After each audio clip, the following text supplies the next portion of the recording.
So thank you and welcome to this, what will hopefully be my first webinar of many. I'm trying to aim to do one roughly a month on different subjects and topics and things that are happening in the Office 365 education space, or should I say the Microsoft 365 education space. That's probably something we'll talk about on the next webinar, but I wanted to talk about Office 365 and how third-party applications are accessing your data. It's important to add that this is to do with your consent. You've already agreed for them to be able to do this. It's not as if everybody can just get hold of it, but kind of knowing where those applications are, knowing how data comes out, and that really helps with the whole GDPR kind of topic at this moment in time, is knowing what applications there are, how they access it, what data they are accessing it, so then you know full well if you ever asked or you ever quizzed, you could say, well, I've got this, I can see it here,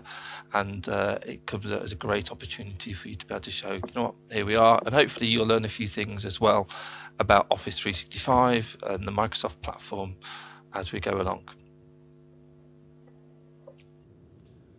So Microsoft is a large company. We all know that. We know all their products. With so much within Office 365, we've got your normal kind of online applications. We've got different services always being added. So we've got Stream, I think, is the latest one, along with Staff Hub. So maybe applications you're not familiar with yet, as well as Teams. And we've got all sorts of different facilities within Azure for our online kind of collaboration space for us to be able to do all sorts of different kind of things. But when I was sat down and I thought, well, kind of what are the areas that I wanted to be able to talk about from this presentation, there were 5 main areas that I came out with, is where using the Office 365 platform, where we've actually got data that can be shared externally with third-party providers or anybody else. If you click the share button, if you agree to an application being added, all the way from just an email address that you share it with, and an example I show where it's going through the Amazon Alexa speech system.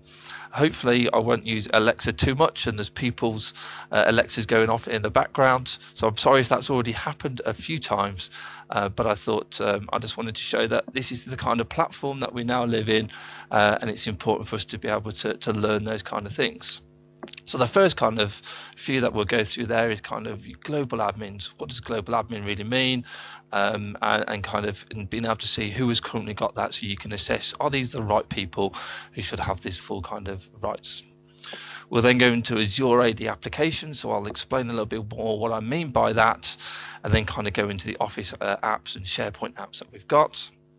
We'll go into the sharing process with how we can share files and groups and teams, and kind of how that can be prevented if you wanted to be able to do that.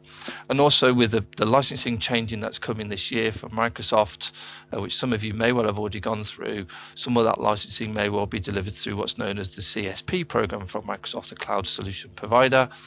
And what does that mean? Because they technically have full admin rights to your tenant as well.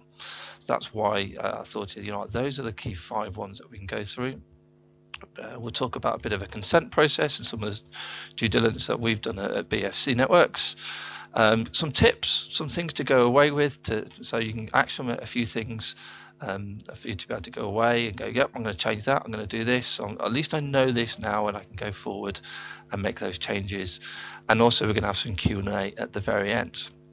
Now at the very bottom of this, right in the bottom right hand corner of this slide, you can see something called Slido, and it's got a bit of a code there, A730.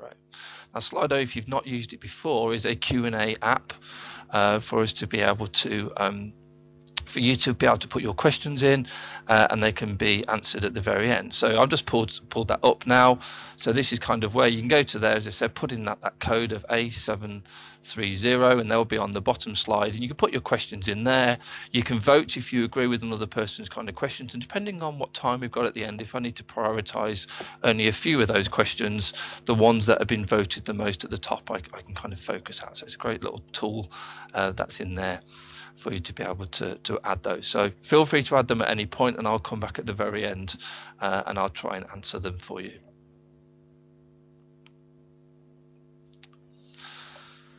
So just a little bit about myself. I'm Alex Pearce. I run a company called BFC Networks where you do Office 365 education. I've spent a lot of time over the kind of the 10, 11 years now presenting at different conferences, doing a bit of blogging. So you can see my blog at alexpearce.tech, and talking about how Microsoft technologies are working in the education space. And because of that, I've been very grateful and honored by Microsoft to be awarded as part of their Microsoft Most Valued Professional Program, an MVP, which allows me all sorts of different benefits to hear what's kind of going on with the product set and different kind of things like that. You can follow me on Twitter, and there's my email address as well. So if you've got any follow-up questions at the very end, feel free to get hold of me in these methods. And again, I'll share this at the very end for you to be able to see this. Let's start talking about these different areas that we're just talking about, and how the different ways that data can be shared. So global admins. So a first user that's created is a global administrator for your Office 365 tenant. They have full rights to do whatever. They have full rights to every single person's email, should they give them access to it, every person's OneDrive, everybody's can reset their passwords. They have full rights to be able to do anything and everything. So you may be a bit like, oh, hang on a minute, I didn't realize it was all that. But that's kind of the kind of permissions that a global administrator can have and they can do. I've heard where organizations have had 70 global administrators and all of a sudden go, well, that means they have access to everything. That's just too much. We want to keep it to a small group of people, and I've got some best practices that we'll talk around from that point of view as well. So let me show you kind of where the global administrators are. You can then assess that yourselves. You can go, you know what, I don't think that this person should have it, this person should, and you can go on there. So let me just open up an Office 365 tenant. So this is my demo education tenant that I have. It's called New Wave Academy, and I'm here on my normal admin screen that you would have access to if you are a global administrator. I've got my navigation down my left hand side, and a good few things that kind of go on in the middle with the different updates, the kind of thing that's going on. Good thing to keep an eye on is that message center just here in this middle section to be able to see the different things that Microsoft are adding to the platform. What I'll do first is I'll go into my users, go to active users, and I've got all my users that are there at this moment in time. And if I click on all users, I then have this ability to filter by global administrators, and I can see the number that I have here at this moment in time. So I've only got the 3.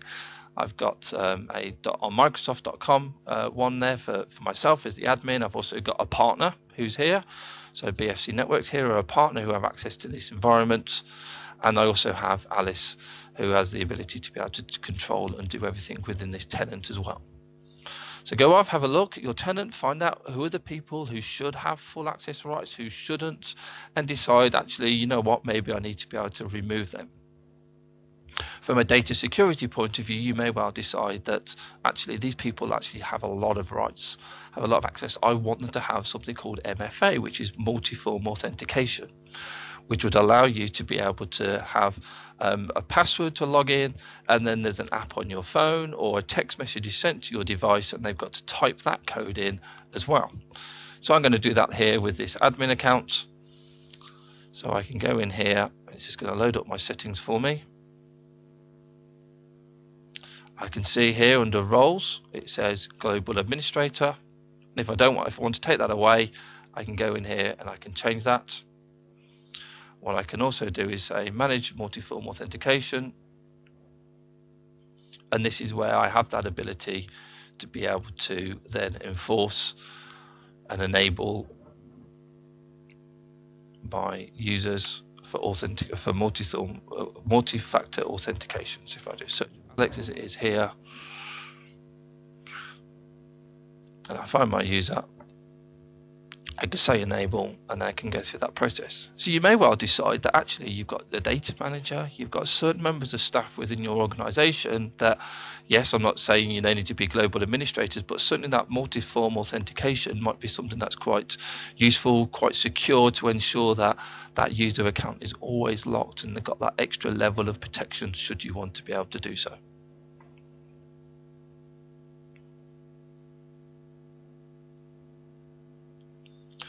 Let's go on to the next section.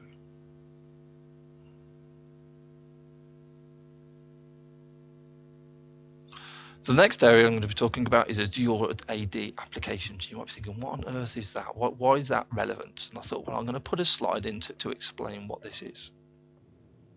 What happens is when you sign up for Office 365, you kind of think, yeah, I've got Exchange, I've got Skype for Business, I've got SharePoint, Sway, Teams, and the different kind of applications that you get there. But they all sit on an identity layer called Azure Active Directory. So this is actually where all my users are kept. This is where my groups and certain information around those users, passwords and that kind of thing are kept. And then when I log into Azure AD, it then passes me on to my destinations such as the Exchange, to the SharePoint, to my OneDrive, whatever it may well be. So applications can also sit on top of here, known as Azure AD applications, such as in the education space, we've got the Sims Teacher app, we've got Firefly, and I mentioned earlier on, we've got the Amazon tool as well that's there. Other companies can build anything from their own PHP, Moodle websites, can all sit on top of this Azure Active Directory layer, which will then give people the ability to have a single sign-on experience. So they single sign on to Azure AD, and then they're logged into all those applications that sit on top. So as I said, you kind of do your authentication piece with Azure AD, which then gives you your Office 365 applications, and then you've also got these other applications that can be. So where are these applications? Which ones have you got added to your tenant?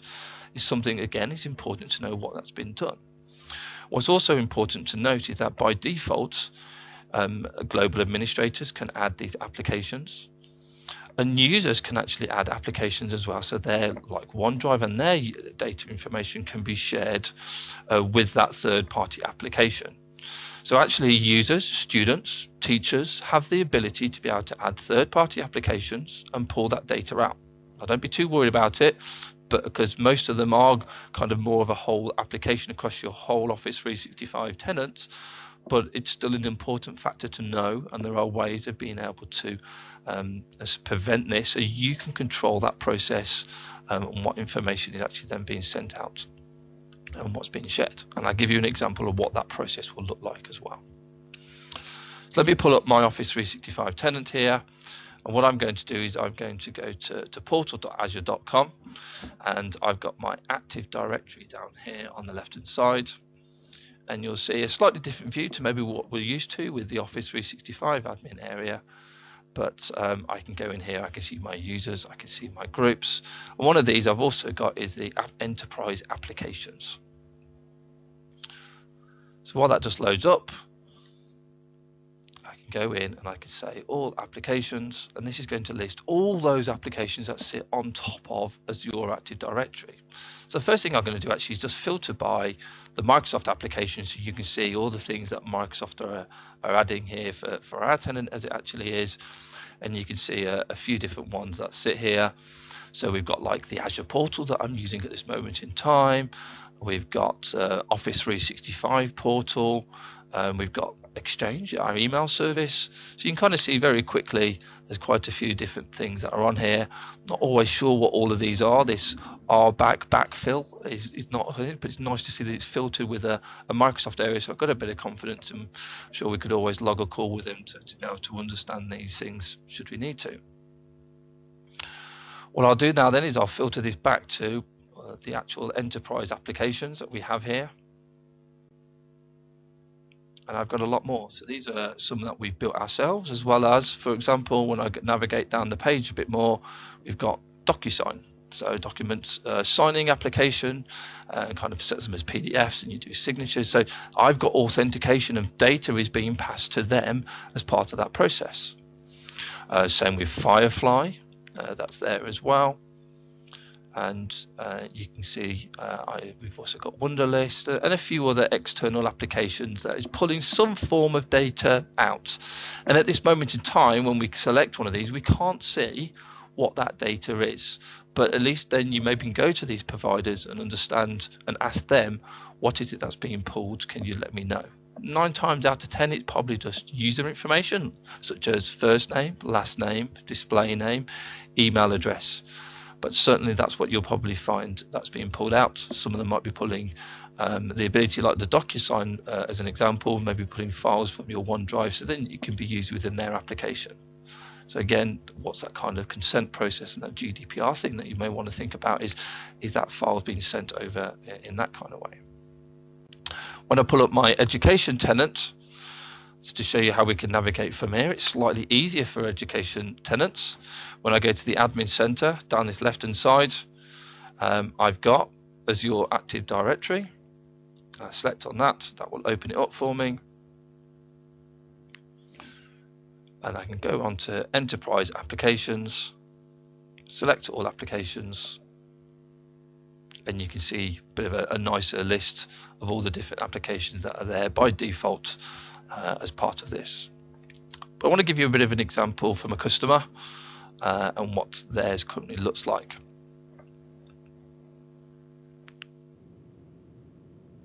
So this is one I've pulled, as I said, from a customer tenant that's there. And you can see we've got quite a few that's listed here at this moment in time. So Adobe Acrobat is using it as a single sign-on tool to be able to get in, so your students can log in and also log into these. So we've also got things like the Sims, different applications that is there. So we've got the Capita Sims teacher apps, we've got class charts, we've got class flow. I personally don't know all of these, but again, knowing where different people have been able to add these is important. I mentioned the Amazon one earlier on. What happens when I select on this, I can actually see then the users who have added it personally, so they can be able to interact. Now, if you think about how this particular voice system works, we can say, what's my calendar for today? So that data may will be sent through to Amazon and then being said and dictated out to the end user. I don't know if Amazon are actually holding copies of what's being said, but that's something just to be thinking about. Kind of, do you allow this? Do you want to stop this kind of behavior? I'm not saying it's bad behavior, don't get me wrong, but certainly it's certainly one of the things you want to be looking at and going, okay, what data is being pulled out? So I've got that due diligence as part of my GDPR consent process. This is the consent process that you actually go through. So I go to a particular site, I then say I want to be able to log in with the Office 365, and it comes up to the Office 365 page as you can see here. So this particular application here called Cloud Classroom is asking for 6 bits of different types of information that it's going to be pulling out for this application to be able to do what it needs to be able to do.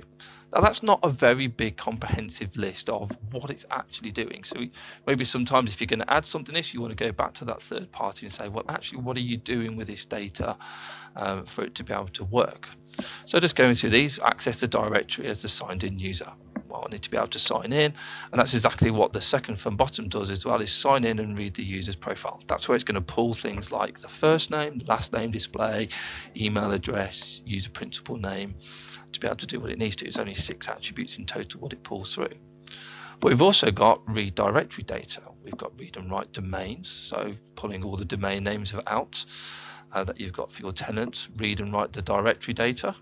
So that's again all that usernames that you need to be able to read and write to this, and also read and write to devices. Why does it need to be able to write to devices for a web-based solution? So just to add a few things around this, some of the complexities that come as part of this, you may well get this process as part of School Data Sync. Microsoft School Data Sync is a way of you having your classes all provisioned into Office 365, so all your teams are created. And you can use that for your timetable, so each team is created as part of your class.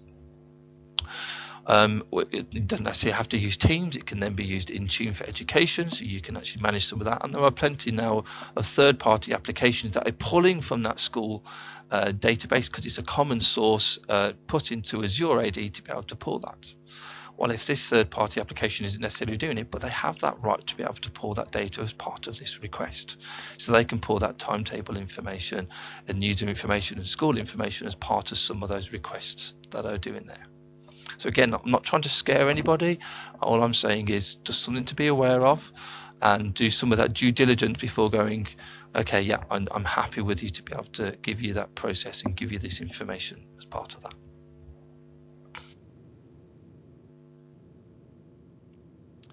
So SharePoint and Office apps. So before we had kind of Azure AD applications, we had the ability to be able to do SharePoint apps and Office add-ins.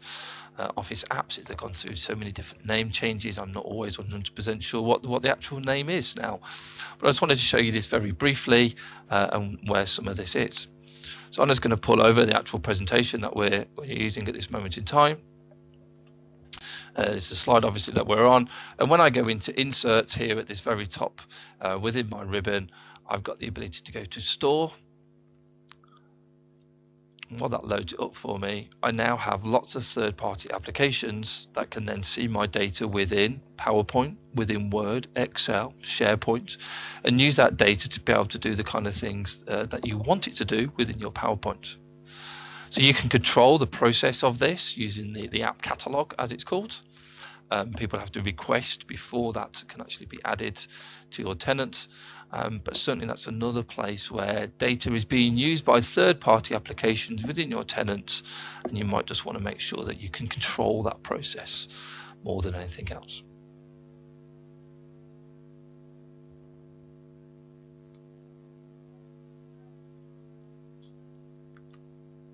Sharing. So sharing is a big thing. It's a common thing that is becoming a bigger and bigger opportunity for Microsoft, that we've got all this data in Office 365 in our online platform, and I now want to make it available to other people within my Office 365 experience and further afield. And we can do this in lots of areas, such as our OneDrive, in our Office 365 groups, our Teams, our SharePoint locations, Sway, Forms, Stream will soon have it. We've got loads of different areas where we'll be able to share content externally outside of Office 365. So one of the things I wanted to do is kind of go, well, where is it? Well, there's just kind of the different aspects there. Who can do it by default? Everybody. But some of the things we can do is we can actually go through and we can blacklist domains, we can whitelist domains. What I mean by that is that I want to block these domain names. So I don't want to be able to share with this particular domain name. So it could just be bfcnetworks.com as an example, which I don't want to share with them. Or you can have it the other way around, where I'm blocking everybody and only allowing certain different areas to be able to share files with. That in several different areas. Sway has its own area, OneDrive has its own area, SharePoint has its own area. It's slightly frustrating that there are quite a few different areas where you can actually control this, but certainly if you don't want Sways to be shared externally, that's kind of where you can go into the admin center, you go into settings and you can turn that off. OneDrive and SharePoint are done within the SharePoint admin experience, and if you're not familiar with some of the recent announcements, there is a new SharePoint admin experience coming soon. And we've got groups and teams. So with groups, we can add people and they get a copy of the emails that are sent to a distribution group and full access to the SharePoint environment to be able to edit and contribute in the same way as other members. And within a team, guests are added and they'll be able to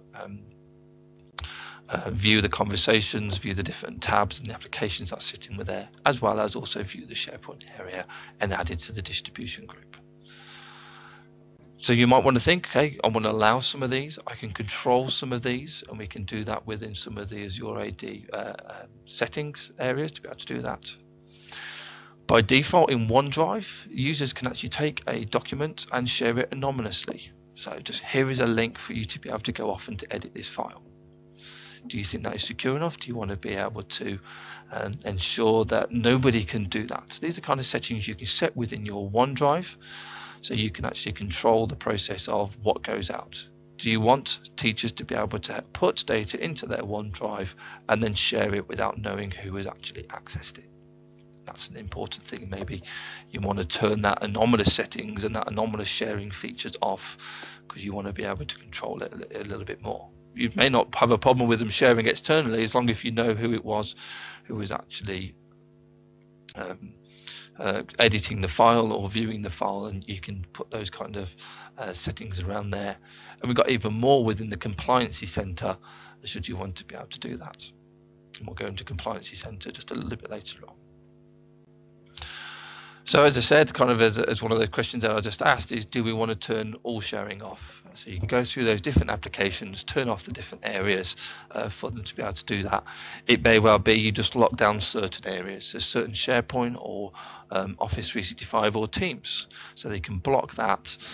So files cannot be shared externally if it's called the SMT group, as an example, or students can't share files externally.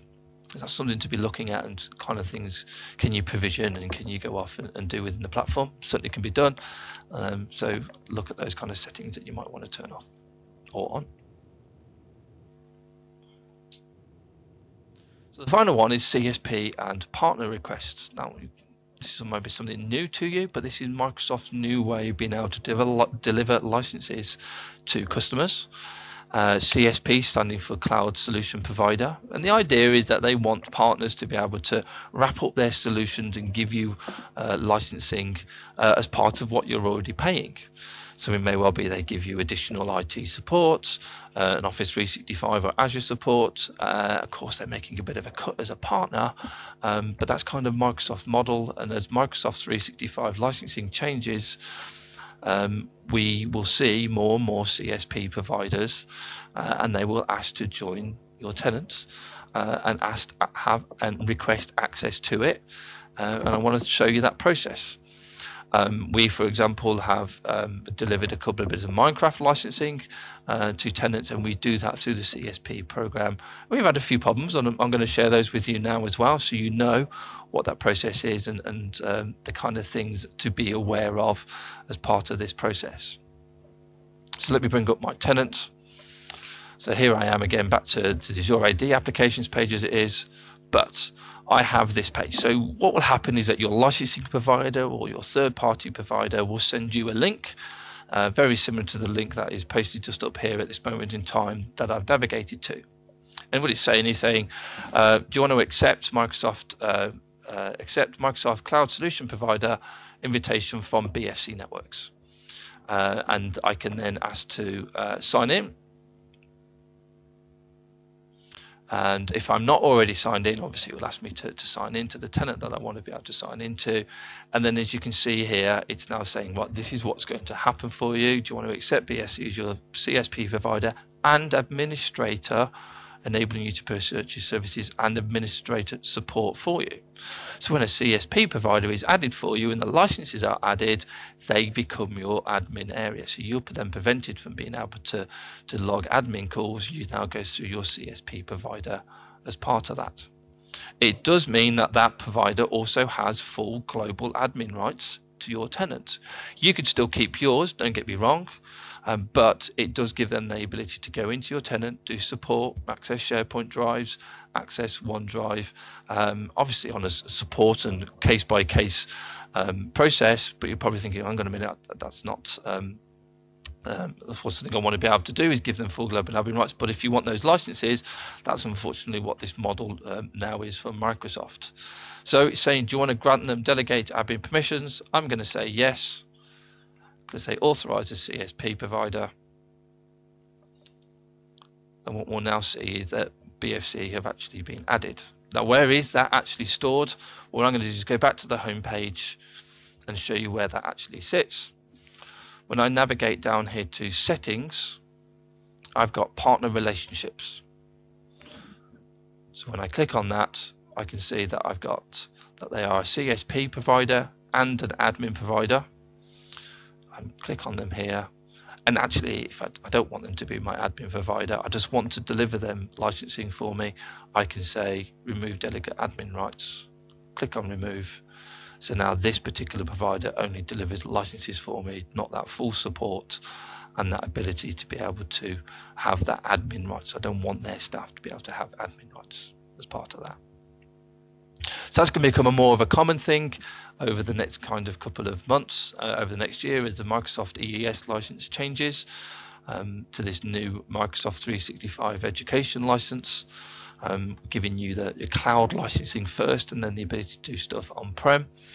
And there is also a count change on your it's not full-time employees anymore, it's actually done by knowledge workers, and that's something we'll go on to maybe on the next call, so you can get a bit more information and understanding around that.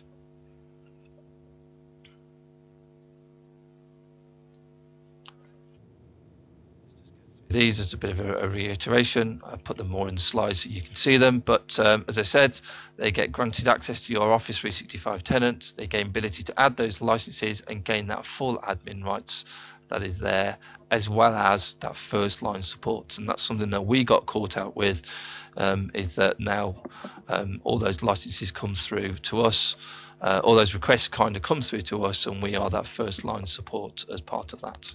It's even better when they've only bought a £5 license for the year for Minecraft, and now we're doing all their technical support for them as well. So we don't make huge amounts of money from £5, as you can probably imagine, but that's something that that process is now there.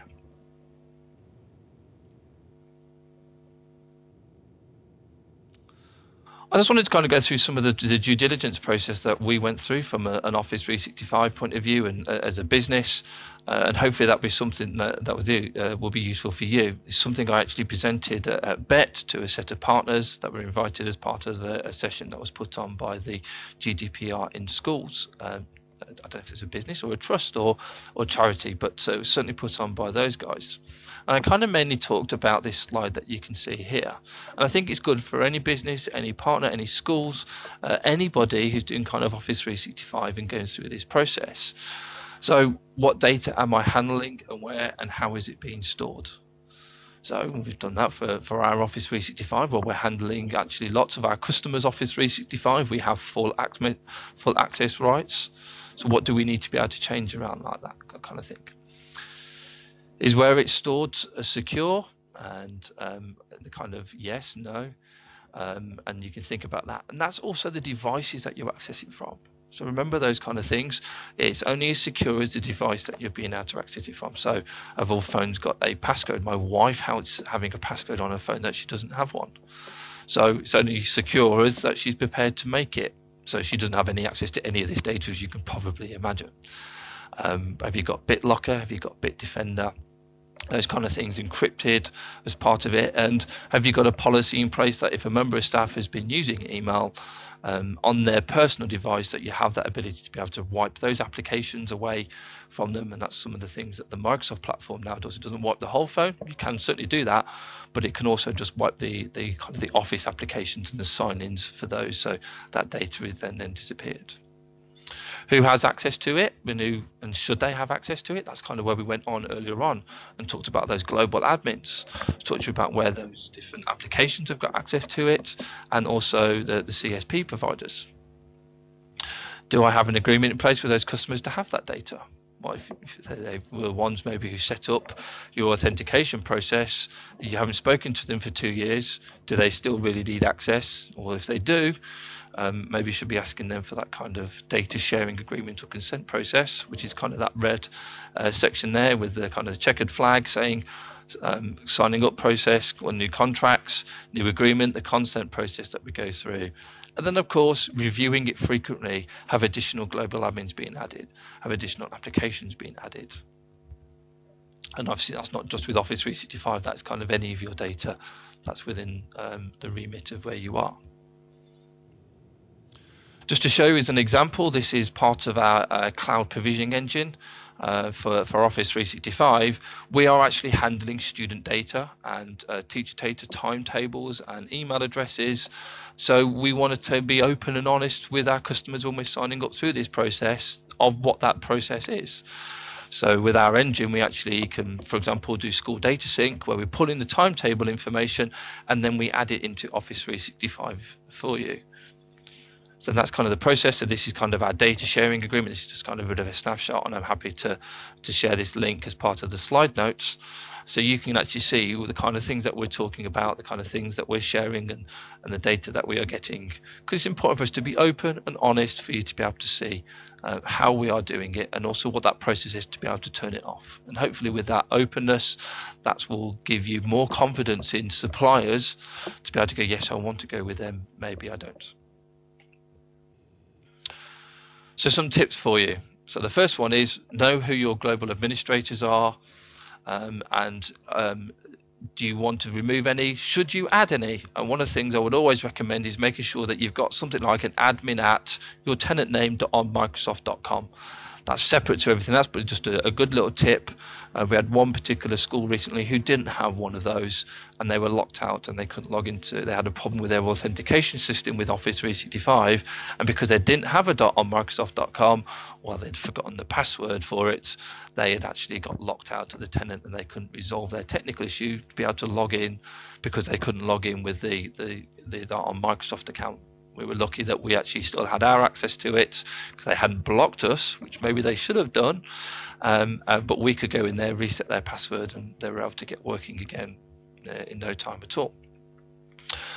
Turning ad hoc settings off to prevent users from adding applications. So I'm going to put in the slide notes here, there are some PowerShell scripts to be able to run, which will prevent users from being able to add applications to their OneDrive, like the Amazon one that I was talking about earlier on, the Firefly one. If they want that, they can come to the IT support team and they can then add them for them and assign them to it. But at least then you are the one who's controlling that process rather than anybody else. Assess what applications are being added to your Azure tenant. So if you are going to leave it open, that's fine. But just remember, maybe something to go back to and to be able to double check and see what's being added. Maybe it's something just good to go and do now. Go into that Azure Active Directory, Enterprise Applications, and see what's being added in that area. Visit the Security and Compliancy Center. Now, the Americans do spell it wrong. When we go into our tenant, we say it's a UK tenant. Our data is stored in UK tenant, but it's still spelt incorrectly. But do go into the Security and Compliance Center. There are lots of settings in here to be able to turn certain settings on, which will help you with due diligence. So some of these include turning on data protection rules for email. So if emails are sent out with, just as an example, lots of national insurance numbers or a health record information or credit card information, there are rules that you can install. Now you've got to actually install them first. That will pick these up and stop them and prevent them from being emailed externally. You can also create further of these to be able to pick up certain information should you want to be able to do so. So that's something you might want to be able to be thinking about and being able to add it. We can also do encryption. So maybe if an email is sent out externally, you add encrypted into the subject, and you obviously let your staff know that if you do this, what happens is kind of more like a placeholding email is sent to the actual person who you want them to be able to view this data.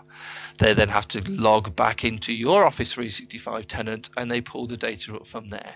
And you can say they only get access for it to 24 hours. So that data actually never leaves your environment. They just have the access to be able to get it, and that email process kind of goes through.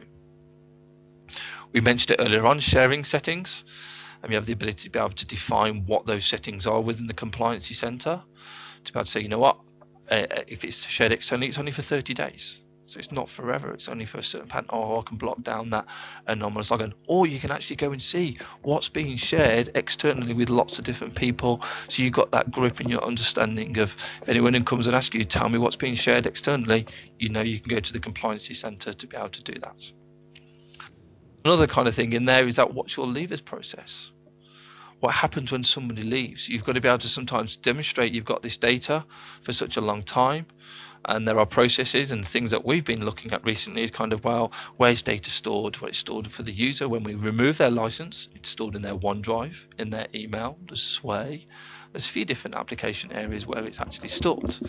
So I can actually go into maybe a mailbox, and I want to back it up. I want to make it a shared drive. So I've got that for 3 years, 5 years, 7 years, however long you feel that is necessary to be able to keep this data, should you be able to do that in the future. And the final one here is ensure you have sharing and consent agreements with your providers. And I don't just mean Office 365 here, I mean generally everybody really. If they are accessing your data, and it's personal data that involves students, teachers, whoever it may well be, actually you want to make sure there's some form of consent process that goes on. if you think about kind of things and data that's talked about on a day-to-day basis, email is probably where you talk about students the most. It's then logged within the MIS.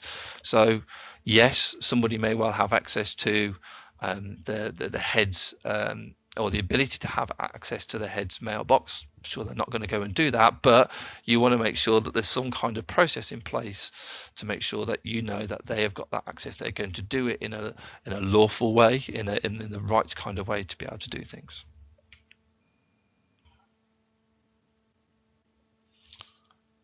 So this is my thank you slide that's going to pop up. So thank you for kind of attending. I'm going to go through a few of the questions just now, and that kind of comes up on there. So if you want to see the questions in there, if you go to the slido.com and put in the code #8730, we'll kind of go through the questions that are there and available. So let me just pull that up. We've got 2 questions so far, so if you've got any others, please do feel free to ask those as we're kind of going through. So the first one says, is a school responsible for going through a process of checking what data is being pulled by a third party? I think there's always a process that you need to be able to go through to demonstrate that you've done some form of due diligence with your partners. If they are pulling data from your tenant, if they are not, then you need to be able to demonstrate what that data is if anybody ever asks that question. If they're just pulling data and you're not aware of it, surely that's not right either. So that's why this partner should be talking to you about, this is the data that we are pulling, and having that kind of openness as part of that.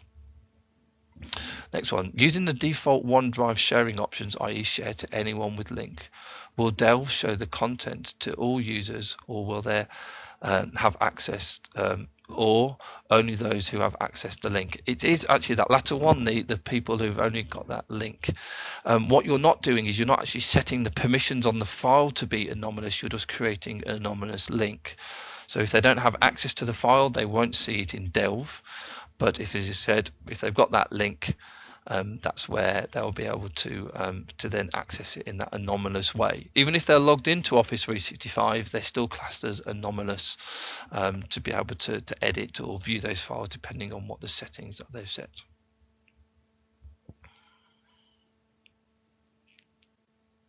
Let me just make a little change setting here. So what I've also done just now, because we've got a bit more time left than these, I've actually just unmuted everybody. Well, not unmuted everyone, stopped. Now you have now the ability to unmute yourself if you want to ask any questions. If not, we'll finish the recording there. So we'll give it a minute, see if anybody pipes up. But feel free to ask any questions, and you can do. And if not, thank you for attending. If you drop off.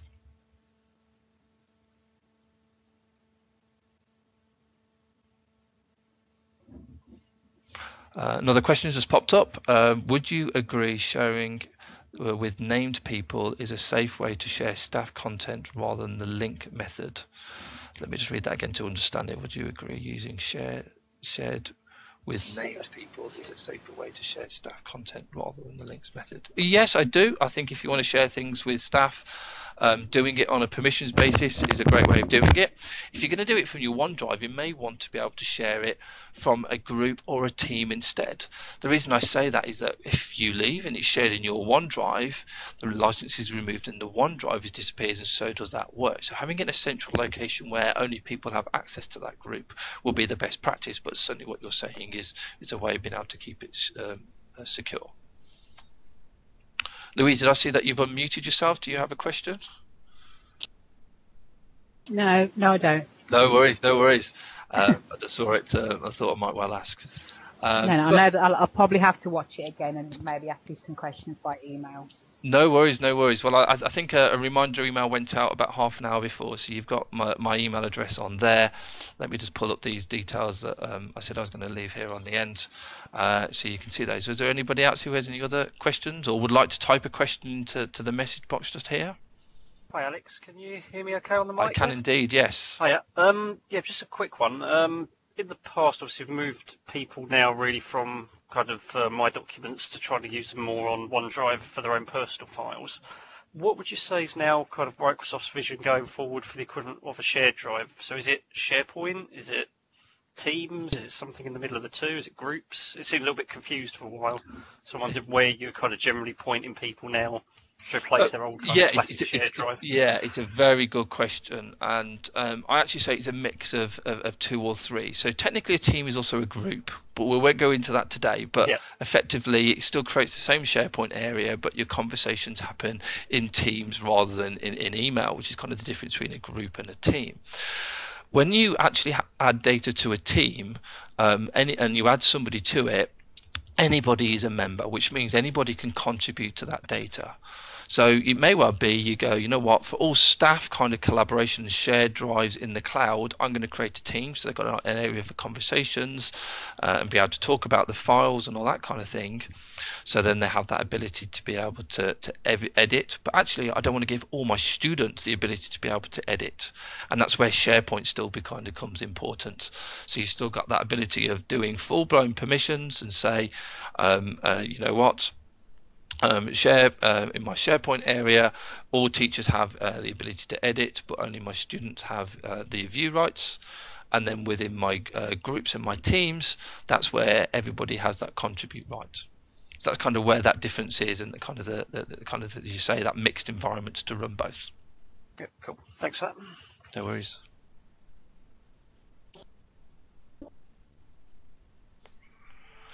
Well, I'm going to finish the recording there, but thank you for everybody for joining, and any of those who've actually listened all the way through to the recording as well. As I said, thank you for joining, much appreciated, and said hopefully the first of many that will that I'm hoping to put through on the different subjects and different areas that are within the Office 365 and Microsoft landscape at the time. If I don't speak to you soon or before then, have a great time and enjoy the snow. Birmingham is currently sunny with no snow, so I think we're quite the lucky ones and we don't have all that traffic information. But I'll finish the recording there. Thank you.